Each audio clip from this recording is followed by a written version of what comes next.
There are some things in life that are out of your control that you can't change and you got to live with. The choice that we have, though, is either to give up or keep on going. If you wake up tomorrow morning and blame your failure on someone or something else, you have no reason to change, do you? I want to ask you, what are you going to believe? Are you going to believe in yourself? Are you going to believe everybody else's judgment? Are you going to believe people when they say that you're a failure? That son of a gun! I did everything I could! But if you woke up in the morning, looked in the mirror, and said, I am failing because of me, the decisions that I make, the energy I put in, I'm not passing the blame! If you look in the mirror tomorrow and say that, really. So sure enough, poor to rich and from rich back to poor, what do you do now? What occurred to me was that even though my money was gone, I still had the skills. And the skills proved to be so I just simply went back to work, went back to the street, went back using the money I had used in the first place to do well, many times more what I did the first time. And that's the key. You just have to go back to work. You could be rich, but you cannot erase the work at the top. There is no getting around. Ain't no elevator to the top. You got to take the stairs. The elevator don't go to the top, man. Not in the world of success. You gotta take the stairs. Y'all gotta start getting gritty, man. I hate it when I see young people wasting their time, wasting all this technology got. Just sitting around in this world that's been created for you, that everything is instant. At the end of the day, don't compare yourself to people that you feel are more qualified than you. Don't compare yourself to people that you think that are more talented than you. At the end of the day, don't compare yourself to other people's gifting. At the end of the day, hard work works. Hard work can always outwork talented people who don't want to work that hard. And so at the end of the day, I know some of us, maybe we don't come from the greatest home environment. We don't come from the greatest social and economical status. But at the end of the day, we are still in control of our lives. I promise you. Put in the work. If you put in the hard work, if you take control and you respect your dream and you respect your craft and you're willing to sacrifice and to get serious about that thing, I promise you over time you're going to see the thing come alive. Hard work will always create opportunities for us to win in life. I mean that. And what I learned was the law of cause and effect. Now, the law of cause and effect is the great law of life. It basically says that there's a reason for everything. Everything happens for a reason. That success is not an accident. Failure is not an accident.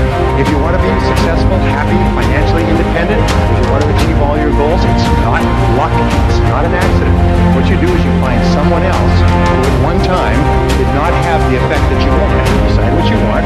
You find someone else who didn't have it. You find out what they did to get it, and you do it over and over again until you get the same result. It's not an accident. Well, when I learned this, it changed my life. You mean if I do what other successful people do, I'll get the same result that other successful people get? The answer is yes. You mean if I find out what top salespeople do, and I do the same thing until I master it, I'll get the same results as top salespeople? I'll make the same money? I'll have the same car? Yes. So I went out and I did it, and it worked. The law of cause and effect is what's changed my life. And by the way, I've been in many different businesses now. I've consulted for more than 500 companies over the years, the last 20 years. And in every case, I asked them, how does your business work? What's the cause and effect of relationships? And where's the strong? Where's the weak? Where are the places where we can gain advantage? Where are the places where we're losing money and so on? And it's miraculous when I come in with business advice. Okay, so what I learned was this, is that there is a mental application, by the way, all physical laws, there's mental applications. This is more important than anything else. It's that thoughts are causes. Thoughts are causes, and conditions are effects. Thoughts are causes, thoughts are causes, and conditions are effects. That means your thoughts create the effects of your life. Is that your thought is created. You're almost like a magician in your own life. You create your world by the way you think. And the interesting thing is it's not the way you thought yesterday or the way you might think tomorrow. It's the way you think at this minute, at this moment. It's the way you think in the now that determines your life. and your thoughts are constantly creating your world on a forward basis. The wonderful thing about our society, a free society like Singapore, is that at any given time you can draw a line under the past and you can say, that was the past, but this is how I'm going to think in the future. And your whole life, just like turning the wheel of a car, goes in a different direction. If you change your thinking, you change your life. And what I learned is, you mean your outer world is merely a reflection of your thoughts? Your outer world is merely an image of your inner world? Is it you keep attracting into your life people and circumstances in harmony with your thinking? Is it everything you have in your life is created by the way you think? And that if you don't like anything, you can change the way you think and attract something different? Yes, all that's possible. And once you learn that, you realize there's only one thing in the universe over which you have complete control. What is that? You only control one thing in the world. What is it? You can control your thinking. You can't control other things. You can't control the traffic, and you certainly can't control the weather, but you can control your thinking. And that's enough. Because if you will control your thinking, you control the whole world. Singapore is a tribute to human thinking. Singapore is merely an external expression of the very best thinking that has gone into building this country. This country is based on mind power. It's the most amazing thing. Look at these beautiful hotels and convention centers and office buildings. These are mental. These were mental before they were physical. Are you with me so far? It's really important to understand that. It's kind of an overwhelming thought. I had a hard time with it when I was in my early 20s. I mean, my life, which was not that great, has been created by myself. Yes, it's been created by myself. So I said, well, then I'm going to start to get my thinking in harmony with what I want, rather than keep thinking the old crummy thoughts. So, thoughts are causes, conditions are effects. Now what this means, and it brings us to the great law, which is the foundation of all religion and all philosophy, is that you become what you think about most of the time. You become what you think about most of the time. This is the underlying principle of all religions, all philosophy, all psychology, all success, all metaphysics. Everything is you become what you think about most of the time. So the question is, what do you think about most of the time?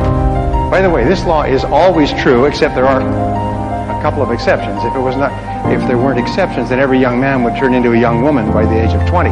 But nonetheless, you do become what you think about most of the time. Now, one of my subjects when I was poor is I began to study self-made millionaires. Self-made millionaires are people who start with zero and within one working lifetime pass the $1 million mark. But here's the point, is I studied self-made millionaires. These are people who started with nothing. They started with no money and maybe limited education. Sometimes they were brand new immigrants. Sometimes they couldn't speak the language, and they made more than $1 million. So tens of thousands of them have been studied over the years to find out what they do differently. Wouldn't that be a good thing to know, by the way? Say yes. I mean, if you want to be a self-made millionaire, I can promise you this. If you don't know how they think, you can't make it. In other words, if you want to go somewhere but you don't have a map, you can't get there. So I began to study them, and I found, what do you think self-made millionaires think about most of the time? They think about becoming financially independent. Because financial independence to them is very important. They want to reach the point where they don't have to worry about money. After that, they will spend. What do you think poor people think about all the time? They think about how little money they have and think about spending everything they have. And everything they can borrow or put on credit cards. So self-made millionaires are always thinking in terms of financial independence. Poor people are always thinking about how poor they are. Now, if you want to become a self-made millionaire, starting point is to begin thinking about financial independence. I'll talk about this in just a second. So, go back to my question. What is it that successful people think about most of the time? Come on, this is real simple, but it's really important. What is it they think about most of the time? Success. You're right. They think about what they want most of the time and how to get it. Now, these are the two turning points in your life. Think about what you want and how to get it. What is it that you really, really want and how do you get it? And that's what they think about most of the time. And if you think about what you want most of the time, you start to move toward it and it starts to move toward you. If you think about how you can get it and what you can do to move faster toward it, you begin to see all kinds of ideas. You all know these things about the brain, but the fact is, if you plant an idea in your brain, you suddenly start to see all kinds of possibilities to achieve the idea. Successful people are successful because they think and talk about what they want. Unsuccessful people are unhappy because they think and talk about what they don't want. They think and talk about the people they're mad at and their bad experiences and their bad luck and their bad job and just shut up. They whine and cry about their situation, but successful people think about what they want and how to get it most of the time.